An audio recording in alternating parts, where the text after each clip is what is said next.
अध्याय 21 कट्टरवाद को समझना। 21.1 परिचय। हाल ही में एक गलत धारणा है कि धार्मिक कट्टरवाद सांप्रदायिकता के समान है, लेकिन यह गलत है। वास्तव में वे अलग अलग अवधारणाएं हैं, हालांकि वे संबंधित हो सकते हैं और कुछ वैचारिक और राजनीतिक पहलुओं को साझा कर सकते हैं। 21.2 कट्टरवाद की परिभाषा। आइए कट्टरवाद और इसकी मूल मान्यताओं को परिभाषित करके शुरुआत करें। मैं कट्टरवाद की अपनी समझ और व्याख्या के लिए दक्षिण एशिया बुलेटिन में सादिक जे अल अजीम के अंतर्दृष्टिपूर्ण लेखों पर भरोसा करता हूँ। बुलेटिन खंड 13 संख्या 1 से 2 1993 और खंड 14 संख्या 1 1994 में पाया गया। हालांकि कट्टरवाद एक समान नहीं है, इसमें सामान्य तत्व हैं जो हमें इसे परिभाषित करने की अनुमति देते हैं। यह किसी एक धर्म तक सीमित नहीं है और ईसाइयों, मुसलमानों, यहूदियों, हिंदुओं और सिखों में पाया जा सकता है।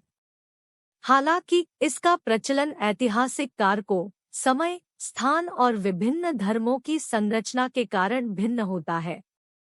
कट्टरपंथी सबसे पहले और सबसे महत्वपूर्ण किसी धर्म के मौलिक सिद्धांतों की ओर वापसी की वकालत करते हैं। वे किसी धर्म की मूल व्याख्याओं और अर्थों का कड़ाई से पालन करने का आह्वान करते हैं, जैसा कि इसके शुरुआती ग्रंथों में पाया गया है। इन ग्रंथों को शाब्दिक रूप से लिया जाना चाहिए, उनके अर्थों के बारे में व्याख्या या बहस की गुंजाइश के बिना। नतीजतन बाद के सभी विकासों, व्याख्याओं और व्याख्याओं को खारिज कर दिया जाना चाहिए। चूंकि इन ग्रंथों को ईश्वर के शाब्दिक शब्द माना जाता है, इसलिए उनका अर्थ स्पष्ट, असंदिग्ध और अपरिवर्तनीय माना जाता है। इसलिए व्याख्या की कोई गुंजाइश नहीं है। उदाहरण के लिए, ईसाई कट्टरपंथी पुराने और नए नियम में ईश्वर के शब्दों की स्थायित्व में विश्वास करते हैं, जबकि मुस्लिम कट्टरपंथी कुरान और सुन्नत, पैगंबर की बातें, को पवित्र मानते हैं। कुछ हिंदू वेदों को उसी दृष्टि से देखते हैं और कई सिख गुरबानी को भी इसी दृष्टि से देखते हैं। कट्टरपंथियों के लिए आधुनिक सामाजिक परिस्थितियों और मानव ज्ञान के आलोक में इन मूल ग्रंथों की पुनर्व्याख्या या संशोधन करने के किसी भी प्रयास को आंतरिक शत्रुओं द्वारा किया गया ईशनिंदा माना जाता है।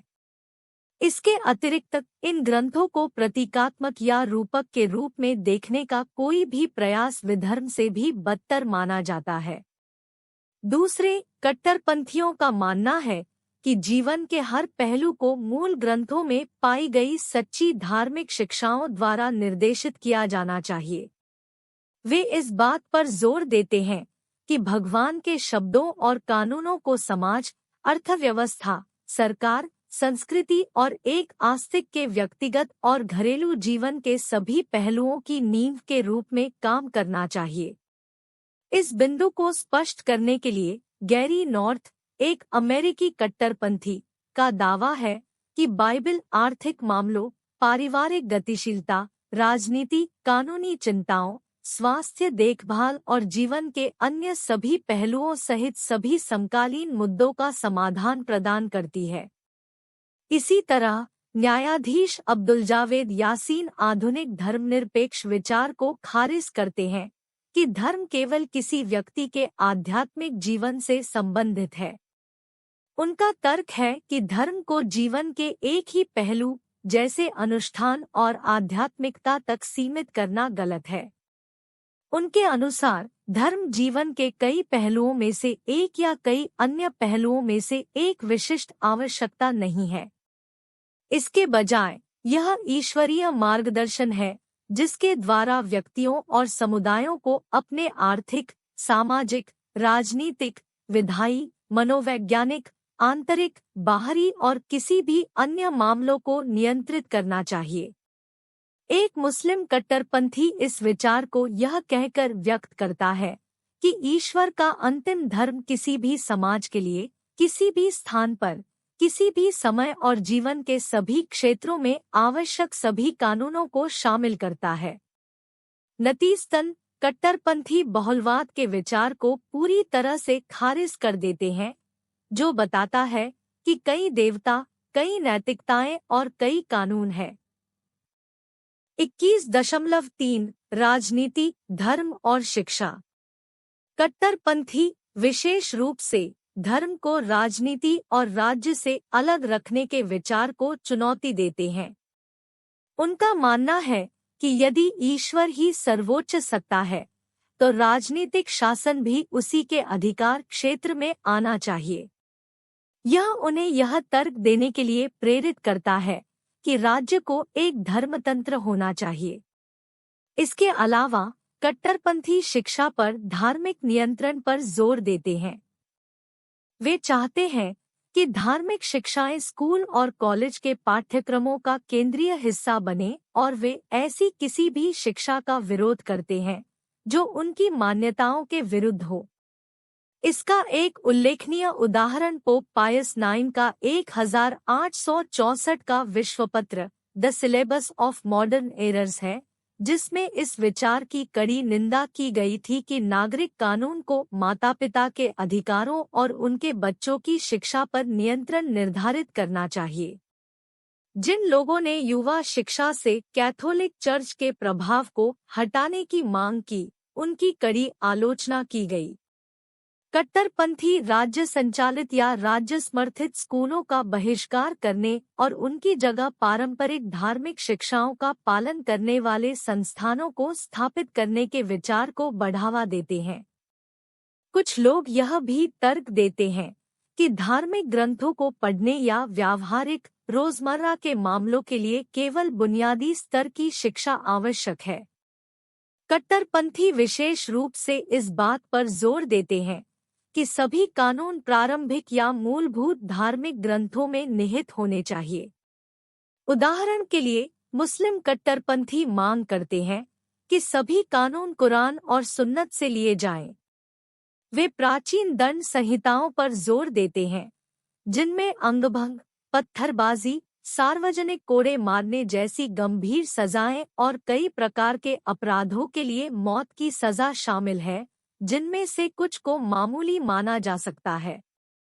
उदाहरण के लिए अमेरिकी कट्टरपंथी पुराने नियम में भगवान के नियमों के आधार पर विभिन्न अपराधों के लिए मौत की सजा की वकालत करते हैं, जैसे हत्या, व्यभिचार, सोडोमी और जादू टोना आदि। कट्टरपंथी इस विचार का समर्थन नहीं करते हैं कि सभी धर्म समान हैं या उन्हें अस्तित्व में रहने की स्वतंत्रता होनी चाहिए। उनका मानना है कि झूठे धर्मों को सच्चे धर्म के समान नहीं माना जा सकता है या झूठी शिक्षाओं को फैलाने की अनुमति नहीं दी जा सकती है। वे सभी धर्मों के एक साथ आने के विचार का भी विरोध करते हैं। दरअसल कई कट्टरपंथी उन जगहों पर अपने धर्म के अलावा अन्य धर्मों पर प्रतिबंध लगाना और उनका दमन करना चाहते हैं, जहां ज्यादातर लोग उनके धर्म का पालन करते हैं। ऐसा ही विचार विश्व हिंदू परिषद का भी है, जो देश से इस्लामी धार्मिक और सांस्कृतिक प्रभाव को हटाना चाहता है। विडंबना यह है कि कट्टरपंथी अल्पसंख्यक होने पर अपने धर्म का पालन करने की स्वतंत्रता की मांग करते हैं। वे उस मामले में धर्म और राज्य को अलग करने के लिए भी कह सकते हैं, जिसका अर्थ है कि राज्य को किसी विशेष धर्म, विशेषकर बहुसंख्यक धर्म का पक्ष नहीं लेना चाहिए। कट्टरवाद की अन्य विशेषताएं भी हैं। यह तर्कवाद, मानवतावाद और धर्मनिरपेक्षता के विरुद्ध है। यह विज्ञान का समर्थन नहीं करता है और उन सभी ज्ञान को खारिज करता है जो धर्म से संबंधित नहीं है। ईसाई और मुस्लिम दोनों कट्टरपंथी मानव ज्ञान को अपनी धार्मिक मान्यताओं के अनुरूप बनाने का प्रयास करते हैं। उदाहरण के लिए वे प्राकृतिक विज्ञान, अर्थशास्त्र, इतिहास, कानून, सरकार, राजनीति, समाजशास्त्र और मनोविज्ञान को अपने धार्मिक ग्रंथों पर आधारित करने का प्रयास करते हैं। भारत में हिंदू कट्टरपंथियों ने हाल ही में दावा किया है कि हिंदू गणित श्रेष्ठ है। कट्टरपंथियों को लोकप्रिय संप्रभुता का विचार भी पसंद नहीं है, जिसका अर्थ है कि सत्ता लोगों की होनी चाहिए। वे लोकतंत्र और संवैधानिक सरकार के खिलाफ है। ऐसा इसलिए है क्योंकि उनका मानना है कि सभी कानून और नीतियां धार्मिक ग्रंथों से भगवान के शब्दों पर आधारित होनी चाहिए।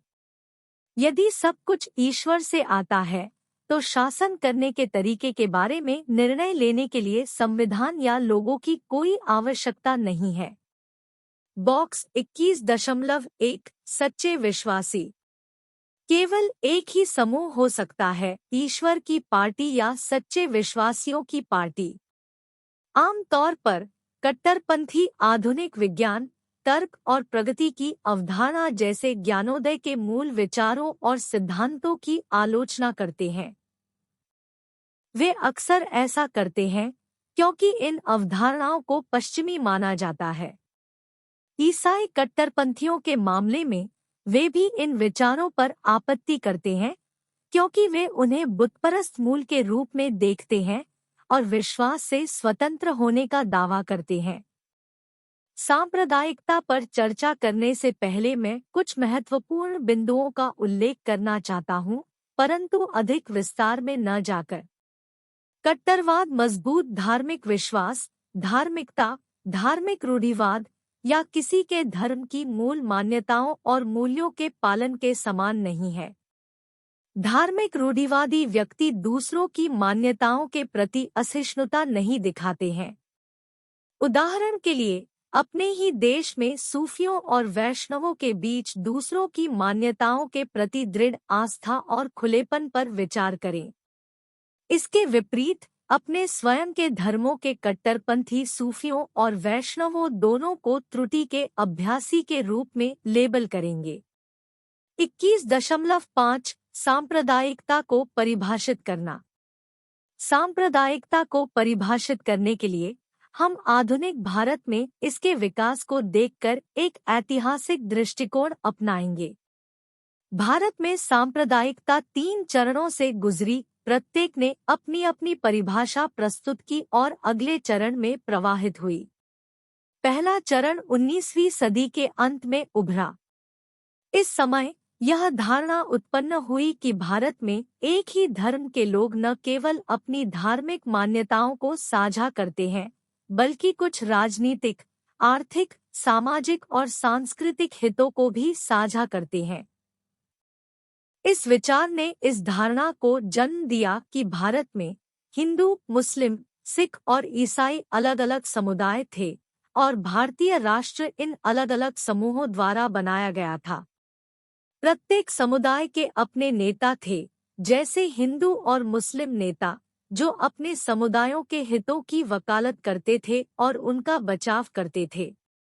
यह ध्यान देने योग्य बात है कि कुछ राष्ट्रवादियों ने भी इन समुदायों का वर्णन करने के लिए धार्मिक शब्दावली का उपयोग किया, भले ही वे धार्मिक विभाजन के विचार का पूरी तरह से समर्थन नहीं करते थे। 20वीं सदी की शुरुआत में सांप्रदायिकता अपने दूसरे चरण में चली गई जब इसने अधिक विशिष्ट और स्पष्ट रूप लेना शुरू कर दिया। शीर्षक: कट्टरवाद और सांप्रदायिकता में अंतर करना, समाचार पत्रों और मीडिया रिपोर्टों पर आधारित एक विश्लेषण। परिचय: इग्नू के एक छात्र के रूप में मुझे एक्शन एंड रिफ्लेक्शन 21.1 का काम सौंपा गया है।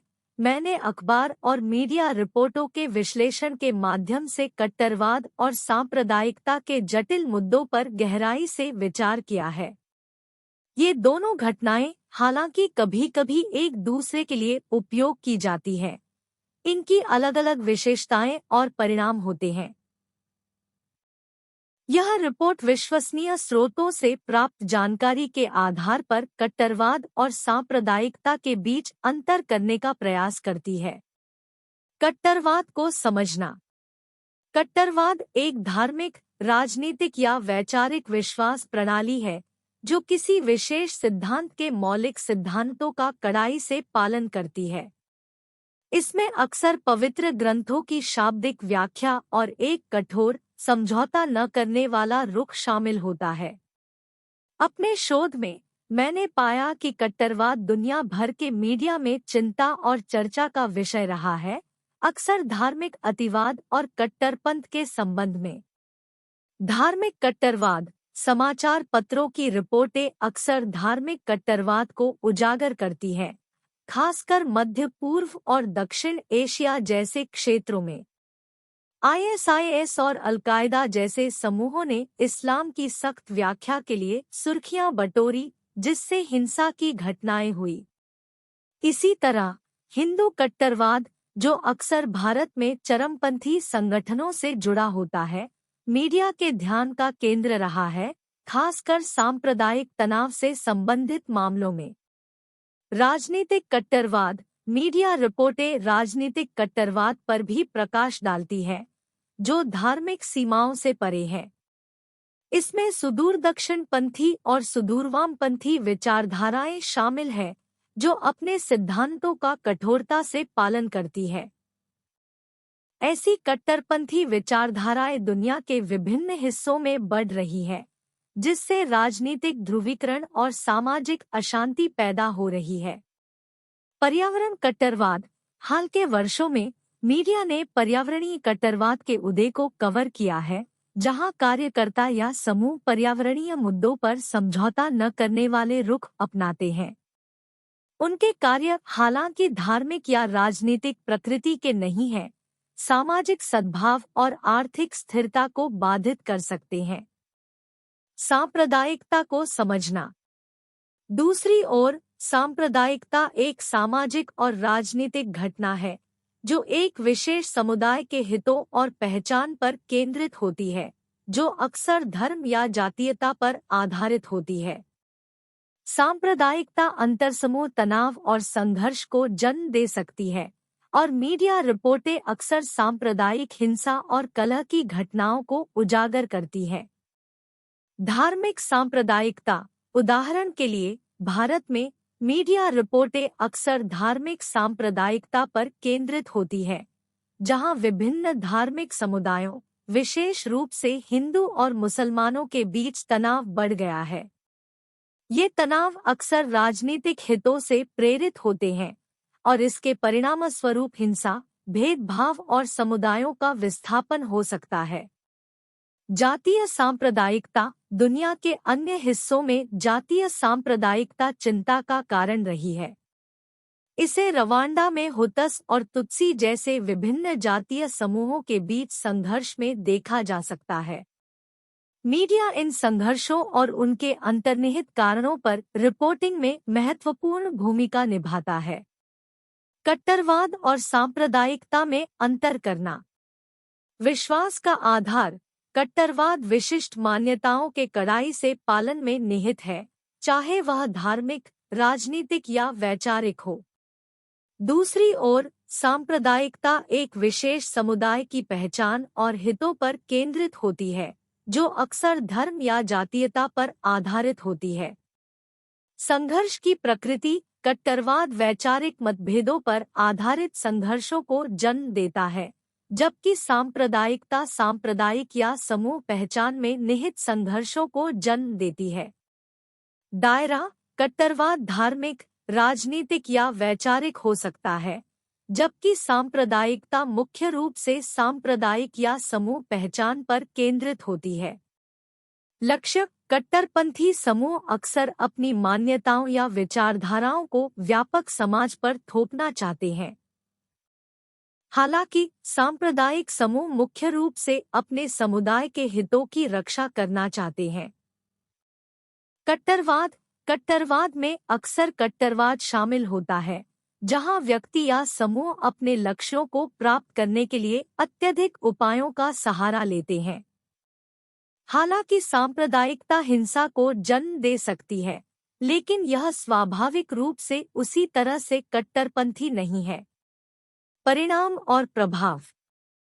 कट्टरवाद और सांप्रदायिकता, जैसा कि ऊपर बताया गया है, का समाज पर गहरा प्रभाव पड़ता है, और विघटन और हिंसा की संभावना के कारण अक्सर मीडिया में रिपोर्ट की जाती है। कट्टरवाद आतंकवाद, राजनीतिक ध्रुवीकरण और बहुलवाद और विविधता की उपेक्षा को जन्म दे सकता है। कट्टरवाद पर मीडिया रिपोर्टें अक्सर समाज में शांति और स्थिरता के लिए इसके खतरों को उजागर करती हैं।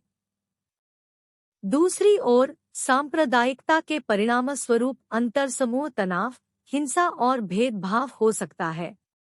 ये संघर्ष अक्सर राजनीतिक हितों से प्रेरित होते हैं और सांप्रदायिक तनाव के मूल कारणों और परिणामों को उजागर करने में मीडिया कवरेज महत्वपूर्ण है। निष्कर्षतः कट्टरवाद और सांप्रदायिकता अलग-अलग लेकिन परस्पर संबंधित अवधारणाएं हैं जिनका समाज पर महत्वपूर्ण प्रभाव पड़ता है।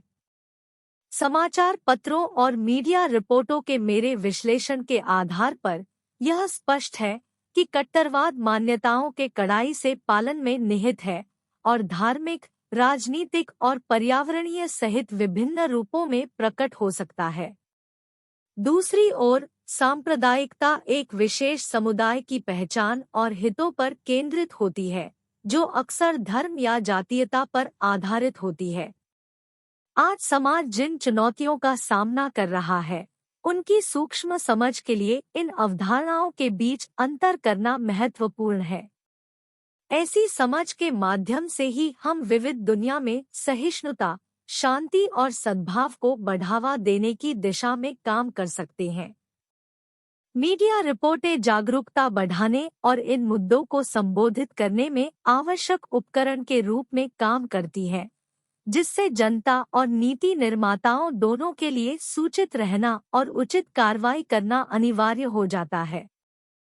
सांप्रदायिकों का तर्क था कि जो लोग किसी विशेष धर्म का पालन करते हैं, उनके कुछ हित होते हैं जो अन्य धर्मों का पालन करने वाले लोगों से भिन्न होते हैं। दूसरे शब्दों में, विभिन्न धर्मों के अनुयायियों के धार्मिक मतभेदों के कारण अक्सर उनके आर्थिक और राजनीतिक हित परस्पर विरोधी होते हैं। हालांकि सांप्रदायिकों ने यह भी माना कि विभिन्न धर्मों के भारतीयों के समान आर्थिक और राजनीतिक हित हैं, खासकर जब औपनिवेशिक शासकों से निपटने की बात आती है। इन सांप्रदायिकों, जिन्हें अक्सर उदार सांप्रदायिक कहा जाता है, का मानना था कि हिंदुओं और मुसलमानों के समान हित हैं, लेकिन धार्मिक समुदायों के रूप में उनके अपने अलग-अलग हित भी हैं। उनका मानना था कि एक बार जब इन अलग-अलग सांप्रदायिक हितों को स्वीकार कर लिया जाता है और आपसी समझौते के माध्यम से हल कर लिया जाता है, तो भारतीय राजनीतिक स्वतंत्रता और आर्थिक विकास के लिए मिलकर काम कर सकते हैं। दो राष्ट्र सिद्धांत। तीसरे चरण में सांप्रदायिकों ने तर्क दिया कि विभिन्न धर्मों के अनुयायियों के धर्मनिरपेक्ष हित न केवल अलग-अलग थे बल्कि एक दूसरे के पूरी तरह विरोधी थे। जो चीज हिंदुओं के लिए लाभदायक थी वह मुसलमानों के लिए हानिकारक थी और इसके विपरीत भी। उनका मानना था कि हिंदू और मुस्लिम कभी भी एक राष्ट्र के रूप में सहअस्तित्व में नहीं रह सकते या समान और साथी नागरिकों के रूप में नहीं रह सकते, क्योंकि ऐसा कुछ भी नहीं था जो उन्हें जीवन में एकजुट करता हो। इससे दो अलग-अलग सांप्रदायिक व्याख्याओं में द्विराष्ट्र सिद्धांत का उदय हुआ। मुस्लिम लीग और मोहम्मद अली जिन्ना के अनुसार भारत में हिंदू और मुसलमानों को दो अलग राष्ट्र माना जाता था क्योंकि वे दो अलग-अलग धर्मों का पालन करते थे। उनका मानना था कि इन दोनों समुदायों को अलग होकर दो अलग-अलग राष्ट्र राज्य बनाने होंगे क्योंकि उनके हित पूरी तरह से असंगत थे। 21.6 कट्टरवाद और सांप्रदायिकता। कट्टरवाद और सांप्रदायिकता में कुछ समान विचार है, लेकिन उनमें मतभेद भी है। दोनों धर्म को राजनीति और सरकार से अलग रखने के विचार को खारिज करते हैं। वे इस विचार में भी विश्वास नहीं करते कि सभी धर्मों में समान सत्य है या विभिन्न धर्मों को एकजुट किया जा सकता है। दोनों समूह चाहते हैं कि प्रमुख धर्म के अनुयायी शिक्षा पर नियंत्रण रखें। वे दोनों अतीत के मूल्यों पर वापस जाना चाहते हैं और सोचते हैं कि महानता अतीत में है, भविष्य में नहीं। वे दोनों मानते हैं कि उनके धर्मों के शुरुआती दिनों में उनका समाज परिपूर्ण था और तब से उनमें गिरावट आई है। वे धर्मनिरपेक्षता के खिलाफ है और सोचते हैं कि यह समाज को भ्रष्ट करता है। वे धर्मनिरपेक्ष राष्ट्रवाद और साम्राज्यवाद विरोधी और राष्ट्रवादी होने के विचार का भी विरोध करते हैं। हालांकि इन चीजों का समान होना उन्हें एक जैसा नहीं बनाता है। उदाहरण के लिए स्वदेशीवाद और उत्तराधुनिकतावाद भी कट्टरवाद के साथ कुछ विचार साझा करते हैं, जैसे विज्ञान, तर्क, प्रगति, धर्मनिरपेक्षता और राष्ट्रवाद का विरोध, लेकिन वे बहुत अलग हैं। वे चीजों को कैसे देखते हैं, इसमें अंतर। सांप्रदायिकों और कट्टरपंथियों में कई मतभेद हैं। कई धर्मों वाले समाज में एक कट्टरपंथी अक्सर सांप्रदायिक होता है, लेकिन सांप्रदायिक हमेशा कट्टरपंथी नहीं होते हैं। उदाहरण के लिए भारत में हिंदू महासभा, आरएसएस, भारतीय जनता पार्टी, मुस्लिम लीग और अकाली दल जैसे समूह सांप्रदायिक हैं, लेकिन वे कट्टरपंथी नहीं हैं। इसी तरह पाकिस्तान और बांग्लादेश सांप्रदायिक देश हैं, लेकिन वे कट्टरपंथी नहीं हैं। अगर हम इन सांप्रदायिक समूहों द्वारा कही और की जाने वाली बातों पर गौर करें तो हम अंतर देख सकते हैं। वे कई कट्टरवादी मान्यताओं को नहीं मानते। 21.2 मनुस्मृति। मैं किसी भी तथ्य या विवरण को छोड़े बिना पाठ को सरल और स्पष्ट करूंगा। आधुनिक विज्ञान सांप्रदायिकता के साथ अच्छा काम करता है, भले ही कट्टरपंथी इसे दुश्मन मानते हों। कट्टरपंथी धार्मिक मान्यताओं, सामाजिक संरचनाओं, प्रथाओं और संस्थानों में किसी भी बदलाव या सुधार का विरोध करते हैं। सांप्रदायिकतावादी, विशेष रूप से हिंदू सांप्रदायिकतावादी, विरासत में मिले धर्मों और सामाजिक संरचनाओं में सुधार के लिए खुले हैं। हिंदू धर्म की मूल मान्यता जाति व्यवस्था है और मनुस्मृति इसका मौलिक सामाजिक पाठ है, जबकि वेद, उपनिषद या गीता कट्टरपंथियों के लिए बहुत कम सामग्री प्रदान करते हैं। मनुस्मृति उनका मुख्य स्रोत है।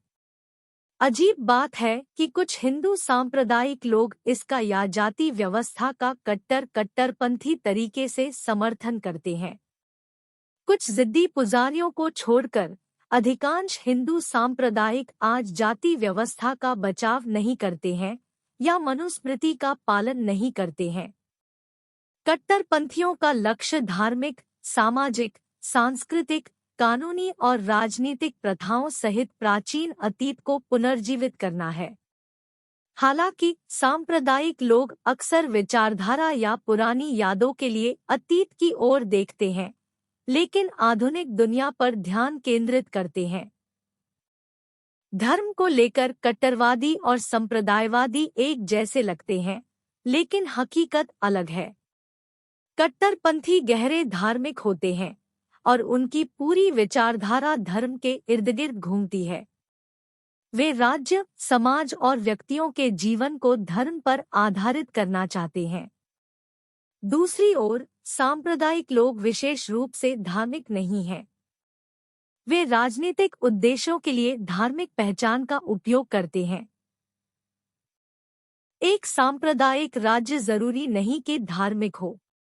पाकिस्तान और बांग्लादेश जैसे घोषित इस्लामिक राज्य भी सांप्रदायिक है, धार्मिक नहीं। दिलचस्प बात यह है कि इन देशों में केवल अल्पसंख्यक सांप्रदायिक लोग ही प्राचीन कानूनों, शरीयत को सख्ती से लागू करने की मांग करते हैं। भारत में कुछ हिंदू या मुस्लिम सांप्रदायिक लोग ऐसा करते हैं। क्रिया और चिंतन 21.2।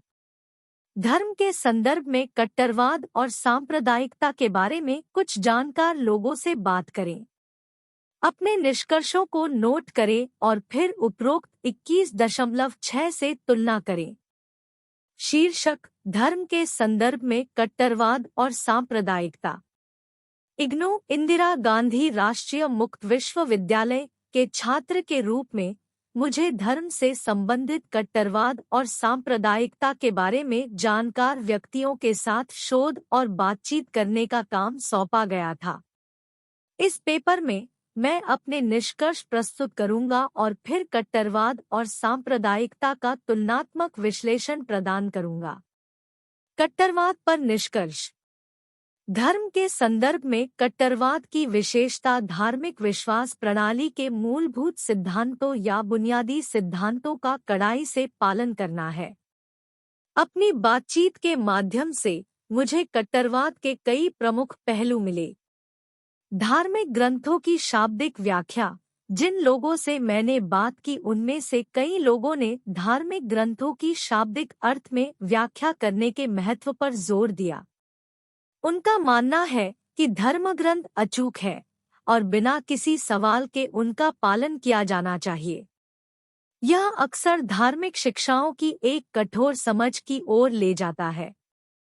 परिवर्तन का विरोध। कट्टरपंथी अपने विश्वास के भीतर किसी भी प्रकार के आधुनिकीकरण या अनुकूलन का विरोध करते हैं।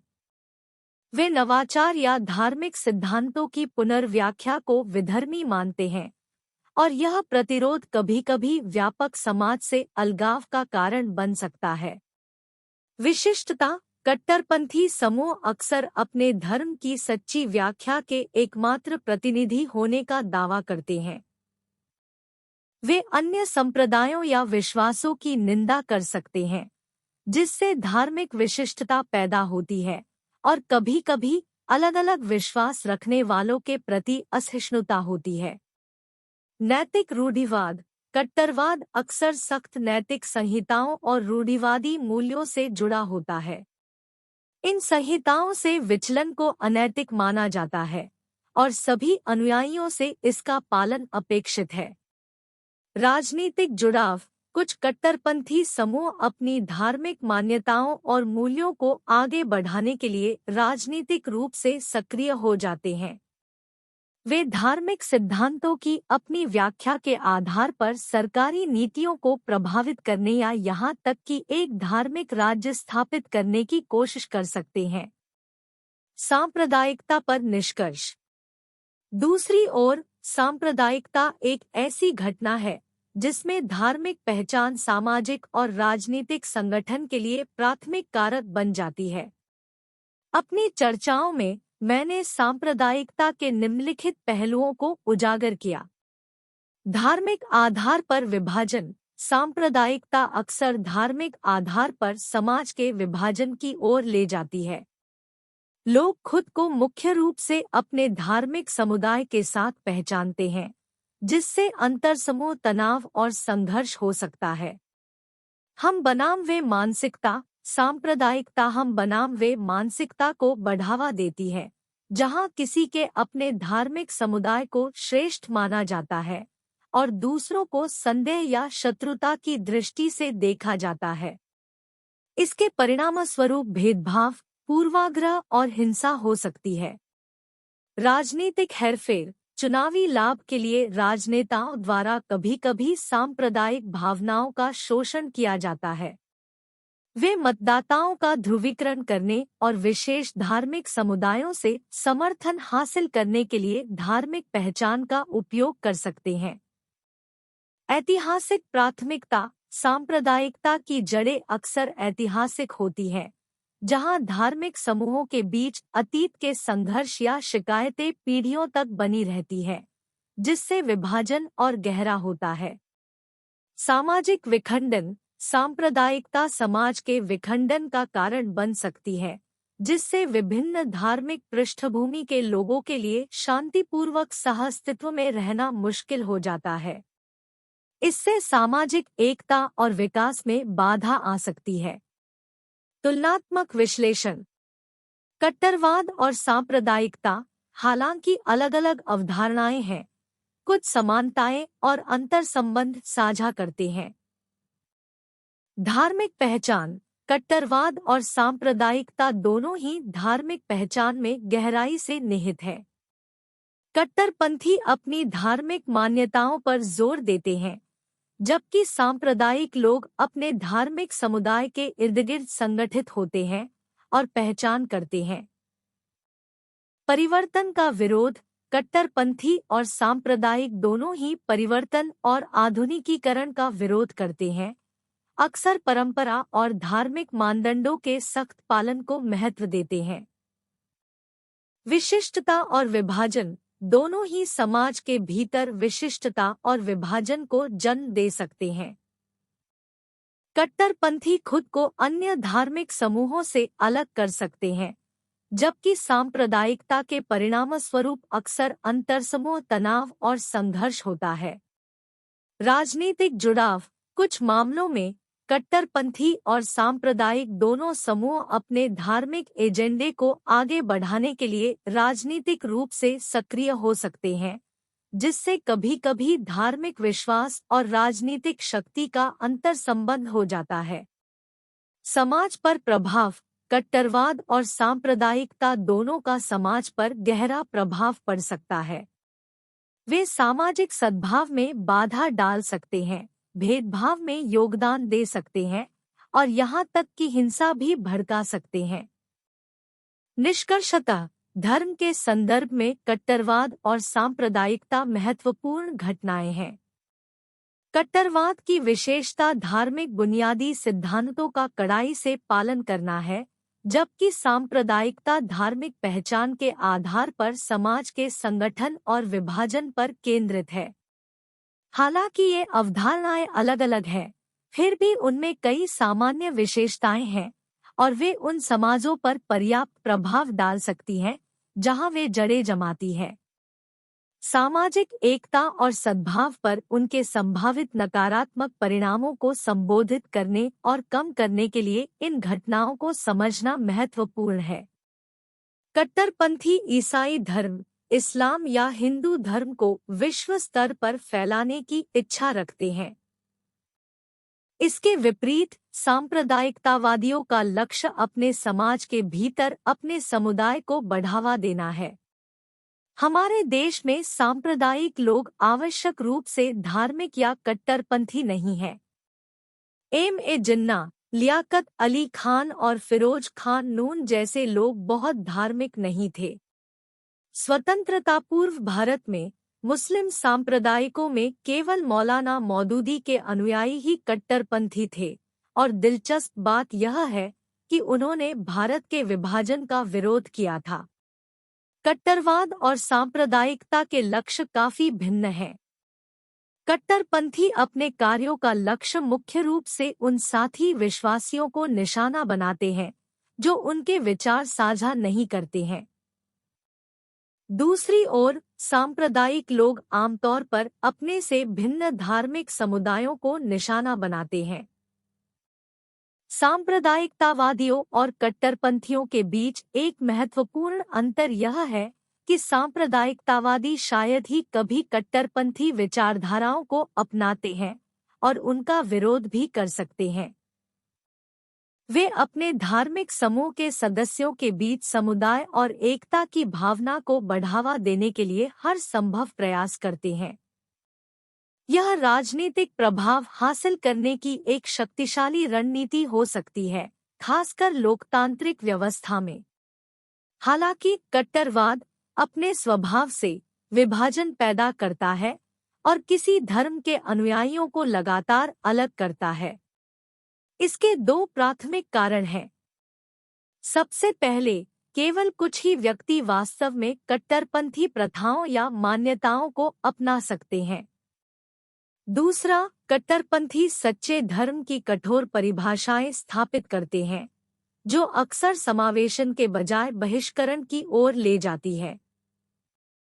जो कोई भी सच्चे विश्वास की उनकी परिभाषा के अनुरूप नहीं है, उसे अविश्वासी और अंततः एक विरोधी माना जाता है।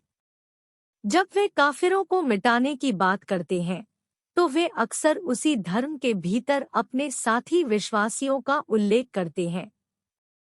दरअसल उनकी चरम धार्मिक कट्टरता उन्हें लगातार आपस में बंटने और बिखरने के लिए प्रेरित करती है।